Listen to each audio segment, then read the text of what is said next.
Hey everyone, welcome back to our channel. आज हम बात करने वाले हैं एक ऐसे एक्टर की जो अभी इंडस्ट्री में सबसे अनस्टॉपेबल फोर्स बन चुका है, रणवीर सिंह। धुरंधर 2 के अर्थ शैटरिंग सक्सेस के बाद रणवीर ऑफिशियली बॉलीवुड का तीसरा किंग कहलाने लगा है। पिक्चर ने ग्लोबल बॉक्स ऑफिस पे ऑलरेडी 900 करोड़ रुपए से ज़्यादा कलेक्ट कर लिया है सिर्फ फर्स्ट वीक में, और अभी भी रिकॉर्ड्स तोड़ रही है हर तरफ। ऑडियंस तो उसके कमेलियन लाइक टैलेंट की तारीफ कर रही है।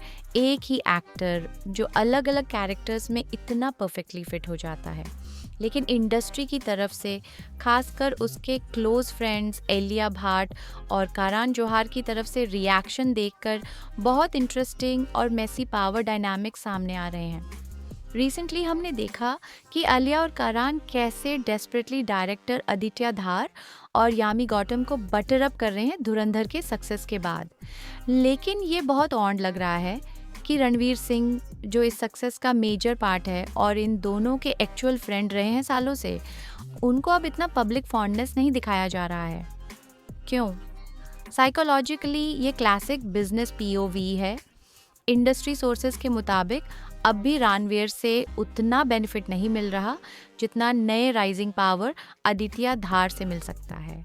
इसलिए बॉलीवुड माफिया अपना फोकस जहां नया पावर सेंटर बन रहा है वहां शिफ्ट कर रही है। ये दोस्ती और इक्वेशंस कितने फ्रैजाइल होते हैं, ये इससे समझ आता है। रणवीर सिंह ने पूरा बॉलीवुड हिला के रख दिया है। धुरंधर फ्रेंचाइजेस के थ्रू वो वर्ल्ड लेवल पे पहुंच चुका है। बहुत से लोग ओपनली बोल रहे हैं कि मैं धुरंधर ज़रूर देखूंगा, और अब धुरंधर 2 को लेकर भी बहुत हाइप है। पहले ज़माने में लोग सिर्फ Shahrukh Khan is the king और Salman Khan is the king चिल्लाते थे। आज तीसरा किंग क्लियर तौर पे आ चुका है, रणवीर सिंह। लेकिन इस लेवल तक पहुंचने के पीछे इसने कितनी मेहनत की है, कितने स्ट्रगल्स फेस किए हैं, ये जानने के लिए आपको पूरा वीडियो एंड तक देखना पड़ेगा, क्योंकि ये सिर्फ सक्सेस की कहानी नहीं, बल्कि एक प्रिविलेज्ड बैकग्राउंड से आने वाले लड़के की रियल जर्नी है, जो नेपो किड नहीं होने के बावजूद टॉप पे पहुंच गया। रणवीर नेपो किड बिल्कुल नहीं है, लेकिन वो प्रिविलेज्ड किड ज़रूर है। देखो उसके फैमिली बैकग्राउंड को। उसके पापा जगजीत सिंह भवानी बहुत बड़े बिजनेसमैन हैं। उनकी नेट वर्थ अराउंड 1000 करोड़ रुपए बताई जाती है। उनके businesses automotive sector, leather, medical equipments और हॉस्पिटैलिटी में फैले हुए हैं। मम्मी अंजू भवनानी के कजिन्स में सोनाम कपूर की मॉम सुनीता कपूर आती हैं। पैटर्नल ग्रैंडमदर थीं फेमस एक्ट्रेस चांद बर्ग, जिनको डांसिंग लिली ऑफ पंजाब के नाम से जाना जाता था। ये पूरी फैमिली एंटरटेनमेंट इंडस्ट्री से जुड़ी हुई रही है, इसलिए आपने इनको कई बार इवेंट्स में देखा होगा, जैसे थंग थक वाले परफॉर्मेंसेस में। डायरेक्ट एंट्री तो इसको बिल्कुल नहीं मिला था। भले ही घर में इतना पैसा और बिजनेस हो, लेकिन एक्टिंग फील्ड में आने के लिए इसने ऑडिशन देने पड़े। पहले वो ओगिलवी और मैथर जैसे बड़े एड एजेंसी में कॉपी राइटर के तौर पे काम कर रहा था। मॉडलिंग करियर स्टार्ट करने के लिए अमेरिका में कॉलेज किया, लेकिन वहाँ भी इवनिंग शिफ्ट स्टारबक्स में काम किया ताकि खुद के पैसे से मॉडलिंग ट्राई कर सके। फैमिली ने इतना ईजिली अलाउ नहीं किया था। बॉलीवुड का सीन ऐसा ही है। अगर आप डायरेक्ट नेपो किड हो तो थोड़ा इजी होता है, लेकिन इनडायरेक्ट कनेक्शन होने पर भी सिर्फ रिप्रेजेंटेशन मिलता है, इतना जल्दी ब्रेक नहीं मिलता।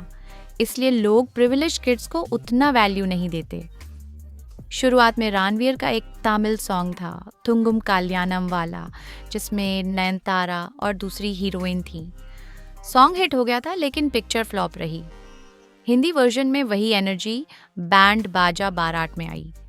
डायरेक्टर मनीष शर्मा ने रिसेंटली खुद रिवील किया कि 2010 में कास्टिंग के टाइम किसी को रणवीर पे भरोसा नहीं था, सिर्फ मनीष और आदित्य चोपड़ा कन्विंस्ड थे।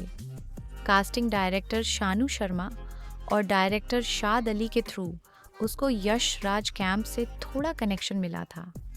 फिर भी सेट पे वो बहुत रो और इंस्टिंक्टिव था, कोई पॉलिश्ड स्टार नहीं, बल्कि एक एनर्जेटिक न्यूकमर। उस पिक्चर में जब रणवीर डांस कर रहा था, उसका हेयर स्टाइल, उसकी एनर्जी सब बिल्कुल अलग लेवल का था। तब रणबीर कपूर क्रश मटेरियल माना जा रहा था, लेकिन रणवीर ने अचानक हे हु आर यू मैन वाला एनर्जेटिक स्वैग डाल दिया। लोग उस पे फिदा होने लगे। पर्सनल लाइफ में भी इसने बहुत क्रिटिसिज्म फेस किया। अनुष्का शर्मा के साथ रिलेशनशिप की अफवाहें थीं। कारान जौहर के कॉफी विद कारण शो में दोनों साथ आए थे। वहां रणवीर ने मजाक में अनुष्का से बोला था, तेरे पीछे मैं कितना पागल हूँ, even if I kill someone behind you, तू गलत मत समझना। अनुष्का शॉक हो गई और थप्पड़ मारने लगी। फनी मोमेंट था, लेकिन उसके लिए बहुत एम्बैरेसिंग भी। फिर 2016 से 18 के अराउंड रणवीर ने बोल्ड नंगा फोटोशूट कर दिया। बहुत लोगों ने उसको कंडेम किया। ये क्या पागलपन है, हर चीज एक्सेप्ट कर लेंगे क्या? रणवीर का नेचर ही ऐसा रहा है शुरू से।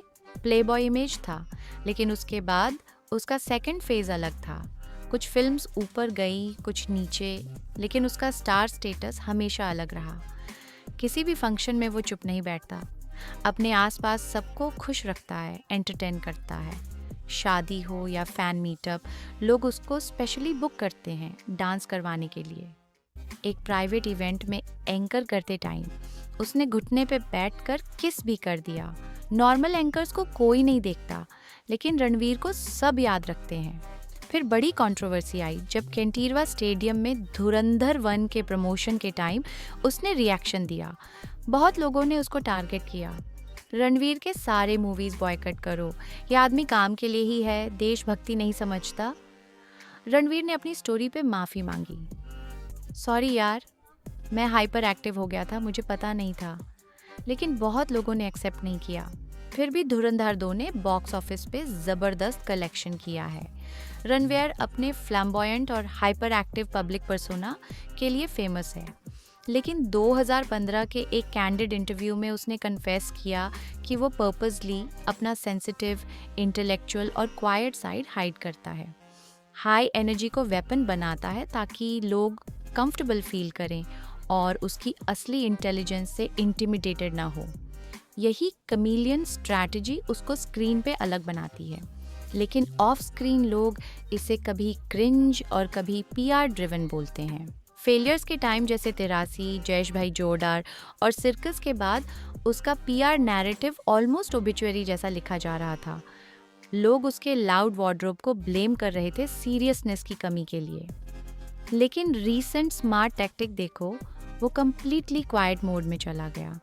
एयरपोर्ट पापराजी साइटिंग्स बंद, बिजार सोशल मीडिया पोस्ट बंद कर दिए। ऑडियंस को ऑफ स्क्रीन पर्सना से स्टार्व किया ताकि फोकस सिर्फ उसके क्राफ्ट पे रहे। धुरंधर में स्ट्रैटेजी काम कर गई। इंडस्ट्री की माफिया अभी उसको इग्नोर करने की कोशिश कर रही है, लेकिन रणवीर एक यूनिक और सिक्योर एक्टर है। दीपिका पादुकोण ने खुद बताया था कि अर्ली डेटिंग ईयर्स में रणवीर हमेशा कंफर्टेबल था, जब दीपिका उससे ज़्यादा सक्सेसफुल थी और ज़्यादा पैसे कमा रही थी। ये मैच्योरिटी बहुत कम एक्टर्स में होती है। रणवीर सिंह अब विन हो गया क्या, या कुछ लोग अभी भी बोलते हैं कि उसको हिस्टोरिकल रोल्स अवॉइड करने चाहिए? What do you think about these messy equations between Ranveer and his Bandra Brat circle?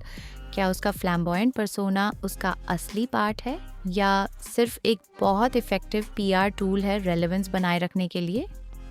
अपने थॉट्स कमेंट सेक्शन में ज़रूर बताओ। चैनल को सब्सक्राइब करना मत भूलना। Thank you so much for watching.